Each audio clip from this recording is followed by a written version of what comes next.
Yeah. Well, here is this should be the final section of the original Infinity doesn't exist, and now I'm going to move on to the uh, uh,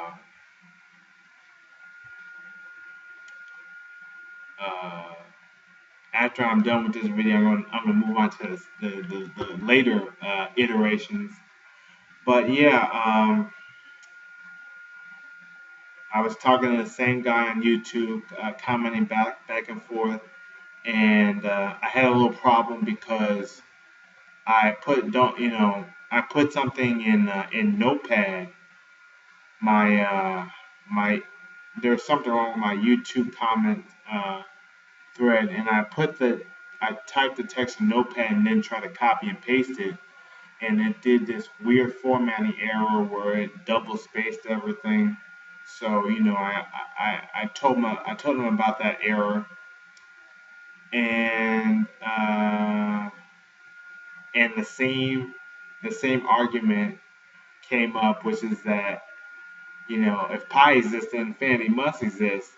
Well, I was like, the thing is that we'll never be able to prove whether or not pi ends. That's the whole problem. And pi actually does repeat with only 10 numbers to choose from and that many decimal spaces. It's impossible. It's impossible for it not to repeat. But it can't be infinite. Basically, the only way to get the new number in pi is to divide it ourselves. Nothing else will do the math for us. Thus, once we can no longer do the math, no more pi exists. Infinity is the number. That was my ultimate point. Infinity is not a number.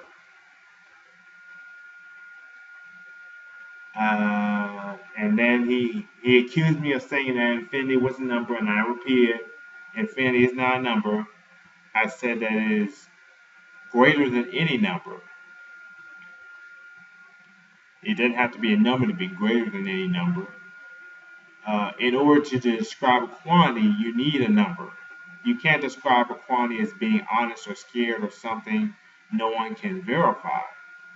As in, you know, you cannot describe something as being infinite because we do not have a point of reference. We do not have anything in existence that is infinite.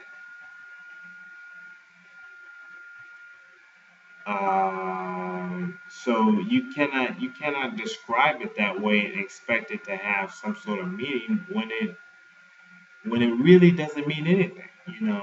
I mean, all these math problems we use where we say we're counting to infinity, but we cut it off really short, and then that's the answer. Or we pick and choose which numbers we want to use out of that number set. That can't be true infinity. So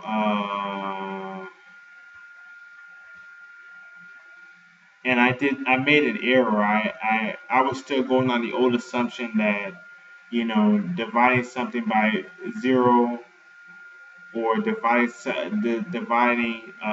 zero by something else would leave you with the answer of zero. I was going off what I was taught in school. They changed it,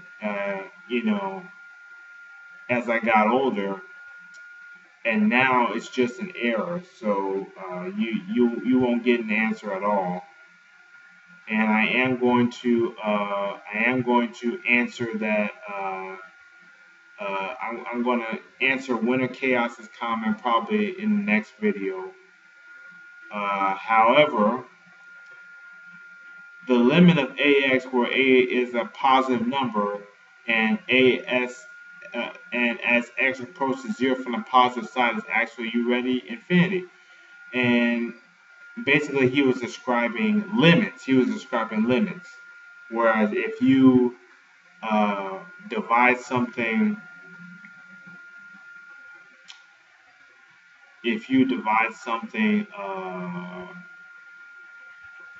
by a number if you divide something by a number and that number is approaching zero, then he says that that's infinity. And I was like, you just described the entire problem with infinity. If x is approaching zero, then the ultimate answer will be a equals zero, which is zero. I was still going on the mistaken assumption from childhood that dividing something by zero would be zero.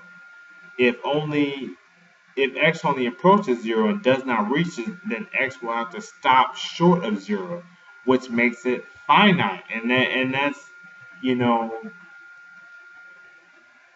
I, I I keep running into that too. Is that if you're dividing something by a number and the number you divide it by is being reduced by an order of magnitude, eventually you know that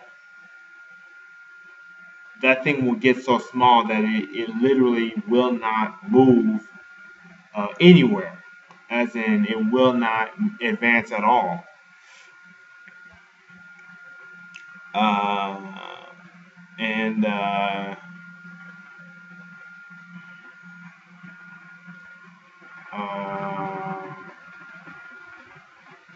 it would have to stop at some point, and the only way to prove that x doesn't reach zero, that it's only approaching zero, is to stop it at some point. The entire notion of approaching something precludes infinity.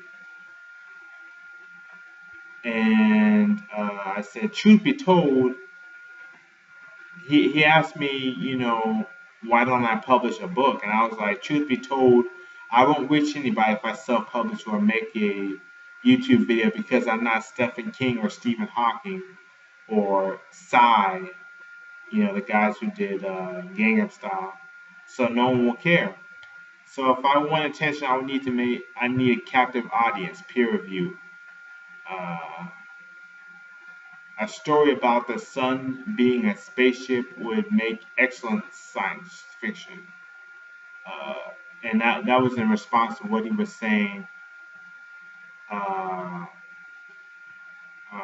Something he said to me about, uh, you probably believe that the sun is a spaceship. And I was like, that would make excellent science fiction. But I promised him that I would look into a peer reviewed journal just after I get some books on Infinity. I do have a book on Infinity. So, I want to name drop and quote directly. Uh,